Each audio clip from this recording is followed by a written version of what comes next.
Today, main leads for Daily Business Times. Trump says Iran has told US no tool being sought at Strait of Hormuz.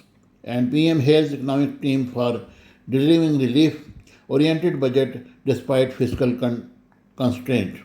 And Libya Armed Forces Deputy Chief calls on Chief of Army Staff Asim Munir.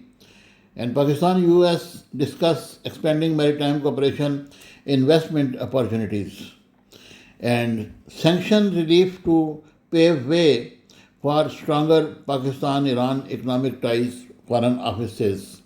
And FM1 facilitates DPM DAR leadership for successfully conducting mediation process signing of Islamabad MOUs. And Bilawal Aleem discuss GB government affairs political cooperation. اب Urdu portion کی طرف آتے ہیں.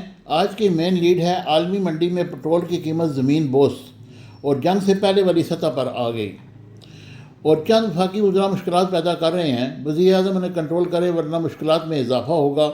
بلاول بھٹو کا قومی assembly میں خطاب. اور پاکستان فوج دوست ممالک کے ساتھ امن استحکام کے فروغ کے لیے پرعزم ہے. Field marshal Asim Munir. اور امیر قطر کا شہباز شریف سے رابطہ پاکستان کی سفارتی کامیابیوں کو سراہا گیا. اور ابنائے حرمت سے گزرنے پر فیس لگانے کے ایرانی منصوبے کی حمایت نہیں کریں گے.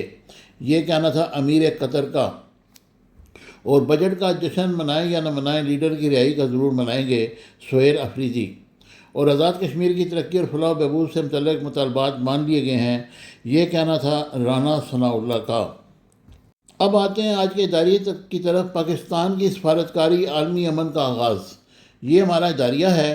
اس کے علاوہ جو آرٹیکلز لکھے گئے ہیں، شہادت امام حسین کربلا، دردناک اور ابدی پیغام، الفت بخاری کی یہ تحریر ہے. اور پٹرولیم نرخوں میں مزید کمی کی ضرورت ہے، رفیع صحرائی کا یہ آرٹیکل ہے. اور گندی مچھلیاں، یہ محمد محسن اقبال صاحب نے اس پہ آج قلم اٹھایا ہے. اور وفاقی کی ضروریات، یہ محمد سعید آرائیں صاحب کا آرٹیکل ہے. اور ایک دریا کے دو دہارے، سعد اللہ جان برق نے اس پہ آج اپنا زور آزمائی کی ہے. اور سرکاری ملازمین کے گروندوں کے خواب، یہ آرٹیکل اشرف شریف صاحب کا ہے. اور یہ ہمارے ایڈیٹوریل کی آج کی مین جو ہے وہ خبریں ہیں. اور پیج 2 میں فوڈ اتھارٹی کا ملاوٹ مافیا کے خلاف آپریشن، غیر معیاری اشیاء طلب، 11 لاکھ روپے کا جرمانہ کر دیا گیا. اور راولپنڈی میں یوم عاشور کے لیے ایمرجنسی پلان نافذ، افسران اہلکاروں کی چھٹیاں منسوخ. اور عشرہ محرم کے دوران امن و امان کا قیام حکومت کی اولین ترجیح ہے.